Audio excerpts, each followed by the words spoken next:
अस्सलाम वालेकुम नाज़रीन, मां आहियां शुएब अली उमरानी ऐं तव्हां ॾिसी रहिया आहियो BR टाइम न्यूज़। सभ खां पहिरियां शामिल कंदासीं हीअ रिपोर्ट। मॉनसून जे पंजे वसकारे कराचीअ जा केतिरा ई इलाइक़ा ॿोड़े छॾिया। कुझु इलाइक़नि में पाणी घरनि में दाख़िल थी वियो ऐं कुझु इलाइक़नि में 3 खां 5 फुटनि ताईं पाणी बीही वियो।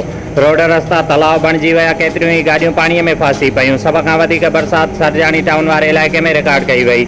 मौसमियात खाते पारां सूमर ताईं बरसाति जारी रहण जी अॻकथी कई वई आहे। हैदराबाद में भी तेज़ बरसात खां पोइ केतिरा ई इलाइक़ा पाणी हेठि। हैदराबाद जे मुख़्तलिफ़ इलाइक़नि में ज़ोरदार बरसाति। मीरपुर ख़ासि, झड्डो, सांगड़, ठट्टो, बदीन, सिजावल, कंडियारो समेत सिंध जे मुख़्तलिफ़ शहरनि में बरसाति। सिंध में विज किरण ऐं ॿियनि वाक़िअनि में 9 ॼणा फौत ऐं 6 ॼणा ज़ख़्मी। कराचीअ जे मेमण ॻोठ में विज किरण सबबि 2 ॼणा फौत। मिठी लॻ ॻोठ डोड़ीअ में पीउ पुट विज किरण सबबि फौत ऐं ॿियनि इलाइक़नि में पिणु वाक़िआ पेश आया।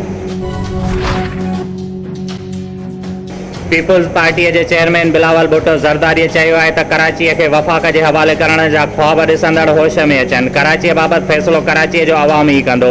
सिंध सरकार बहितर नमूने कमु करे रही आहे। कराचीअ में पार्टी अॻुवाणनि जे इजलास खे सदारत कंदे बिलावल चयो त सिंध जी अवाम पारां ॾिनल इख़्तियारनि खे को बि समझोतो न कंदासीं। कराचीअ जे मसइलनि जो हल रुॻो पीपुल्स पार्टीअ वटि आहे। कराची मुंहिंजो शहर आहे ऐं उन जी तरक़ी मूंखे अज़ीज़ आहे।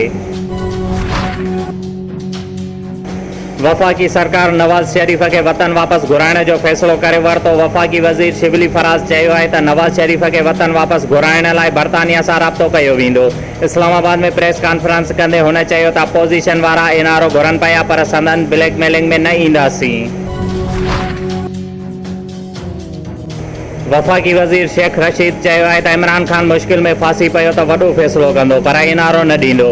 रावलपिंडीअ में तक़रीब खे ख़िताब कंदे शेख रशीद चयो त मरियम नवाज़ जा उछलायल पत्थर नेब हाफ़िज़ ते न पर शहबाज़ शरीफ़ जी सियासत ते लॻा आहिनि ऐं बिलावल अञा ॿार आहे, कचो आहे।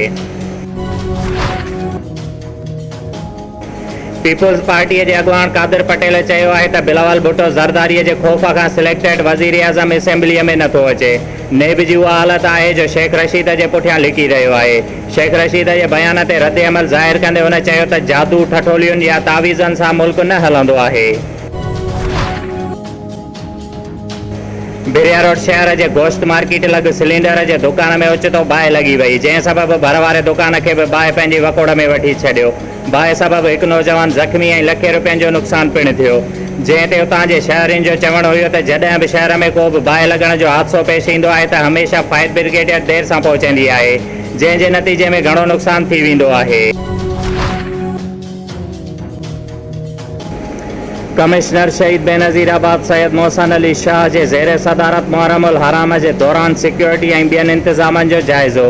इजलास में DIG Shaheed Benazirabad Nawaz Shaikh, commander Indus Rangers brigadier Mohammad Ramzan, deputy commissioner Sanghar Imranul Hasan Khawaja, deputy commissioner Naushahro Feroze, captain Bilal Shahid Rao, SSP Shaheed Benazirabad Tanveer Hussain Tunio, director local government Ubaidullah Siddiqui ऐं ॿियनि शिरकत कई।